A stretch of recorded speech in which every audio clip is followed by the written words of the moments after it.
Space में फैली अनंत निस्तब्धता के बीच एक चमचमाता स्पेसशिप पृथ्वी की कक्षा से बाहर निकल रहा था। अंदर बैठा एस्ट्रोनॉट नीरज अपने मिशन पर पूरी तरह केंद्रित था। उसके सामने विशाल मॉनिटर्स पर आंकड़े चमक रहे थे और कानों में कंट्रोल सेंटर से आती आवाजें गूंज रही थीं।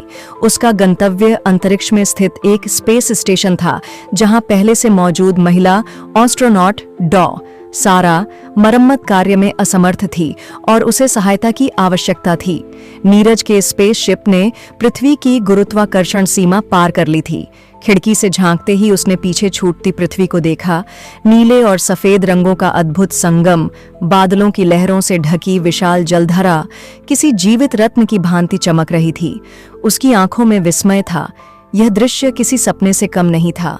धीरे धीरे स्पेस स्टेशन नजर आने लगा, एक विशाल संरचना जो गहन अंधकार में चमकते हुए सितारों के बीच टिका हुआ था। स्पेस स्टेशन में मौजूद सारा नीरज की गतिविधियों पर नजर बनाए हुए थी।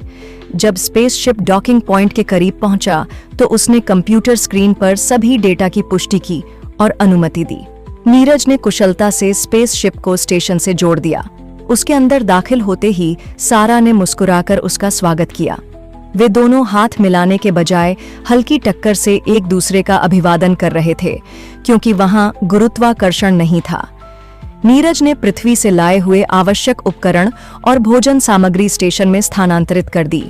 फिर वे दोनों मरम्मत कार्य में जुट गए। स्पेस स्टेशन में कई जरूरी सुधार करने थे। सोलर पैनल का एक भाग क्षतिग्रस्त था, ऑक्सीजन फिल्टर में समस्या थी और संचार प्रणाली में रुकावट आ रही थी। इन सभी को ठीक करने के लिए 13 दिन का समय तय हुआ। हर दिन नीरज और सारा मिलकर नए नए सुधार करते गए। कभी स्पेस सूट पहनकर स्टेशन के बाहरी ढांचे की मरम्मत करते तो कभी अंदर बैठकर बारीक तकनीकी समस्याओं को हल करते। जब भी उन्हें विराम मिलता, वे अंतरिक्ष की खिड़की से झांकते और पृथ्वी को निहारते। विशाल ग्रह जो दूर से नन्हे नीले मोती जैसा लगता था, हर बार एक नई रोशनी से जगमगाता दिखता। आखिरकार मरम्मत कार्य पूरा हुआ। सारा ने नीरज की तरफ देखा और कहा, तुम्हारी मदद के बिना यह संभव नहीं था। नीरज ने मुस्कुराकर जवाब दिया, हम अंतरिक्ष में एक दूसरे की मदद के लिए ही हैं। अब वापसी का समय था। नीरज ने अपने स्पेसशिप को तैयार किया और सारा को अलविदा कहा। स्पेसशिप धीरे धीरे स्टेशन से अलग हुआ और पृथ्वी की ओर बढ़ने लगा।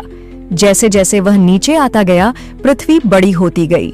वायुमंडल में प्रवेश के दौरान शिप की बाहरी परत पर चमकदार आग की लपटें उठने लगीं और हर तरफ नारंगी रोशनी फैल गई।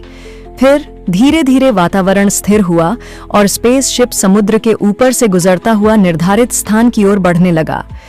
नीचे फैली हरी भरी धरती और विशाल महासागर को देखकर नीरज के चेहरे पर संतोष की लहर दौड़ गई।